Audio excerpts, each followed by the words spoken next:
This was my 5th trip to Armenia, my paternal homeland, but it was my first trip to create and blend our new Armenian brandy, all in 24 hours.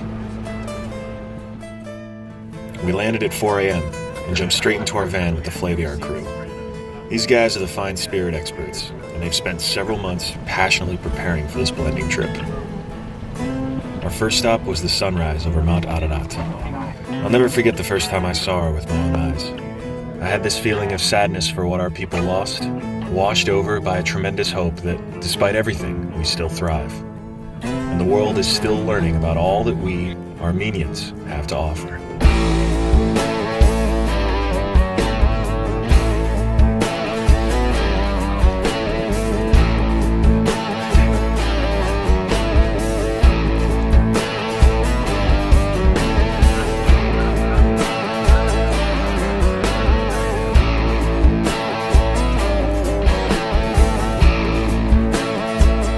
When I first left Reddit in 2010, I volunteered here in Yerevan for a few months and made it my home. This isn't just the largest market in the city. It's where I shop for cheeses, dried fruits, and fresh produce. With Chef Artsevad Ohanian as our guide, we had Armenian string cheese, which is a nutty and sharp local cheese typically made out of unpasteurized cow's milk.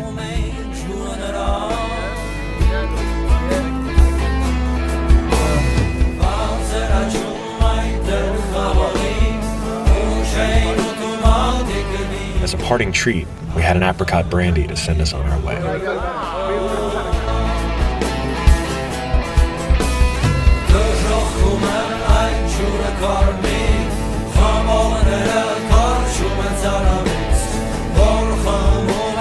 We are a proud people, very proud.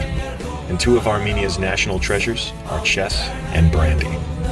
That's why we called our new brandy Shakmat, which means chess in Armenian. For us, Shakmat is more than a game.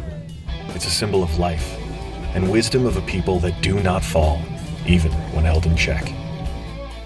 We revisited a few of my old haunts around town before meeting up with a street artist named Robert Ikogosyan, who makes a canvas out of the ruins of Soviet-era construction projects that halted after Armenian independence.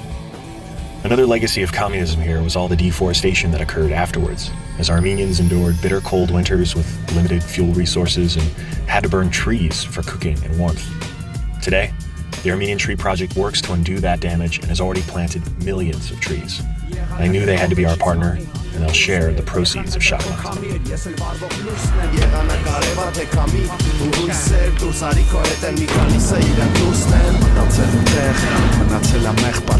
We spent the afternoon in the cellars, blending up the new brandy, starting with tasting straight from the casks. Armenia only uses indigenous grape varieties for its brandy production, and with over 200 of these, there's no shortage of combinations and flavor profiles to create.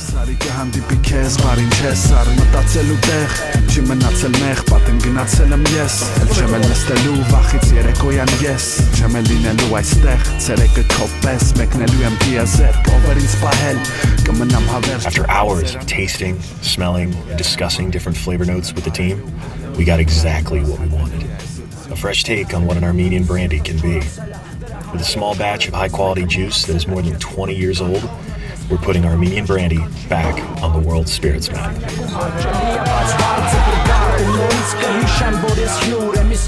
To celebrate our successful blending trip, we went up to the Cascade to catch the sunset overlooking the city.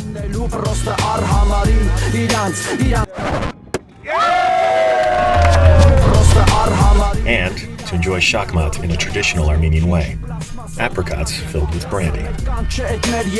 Armenian apricots are some of the best in the world, and they're even better filled with Shakmat. And it wouldn't have been a complete trip without a family-style traditional Armenian dinner at Megarian Carpet, a museum-turned-restaurant. Handmade, intricate Armenian carpets made as they have been for generations. Even today, the craft lives on, timeless. Just like the tonnier that makes our lavash, or the iconic duruk instrument, each piece of bread and melody carries the history of our people.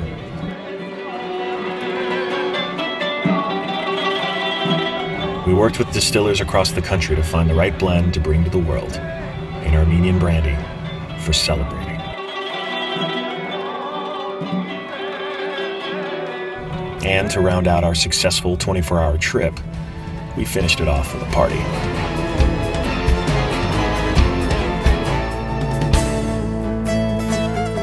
We thought it'd be a good idea to hop behind the bar, mix up some old-fashioned cocktails with the new brandy.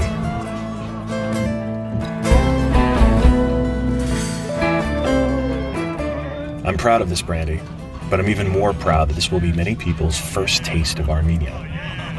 I don't think it'll be your last.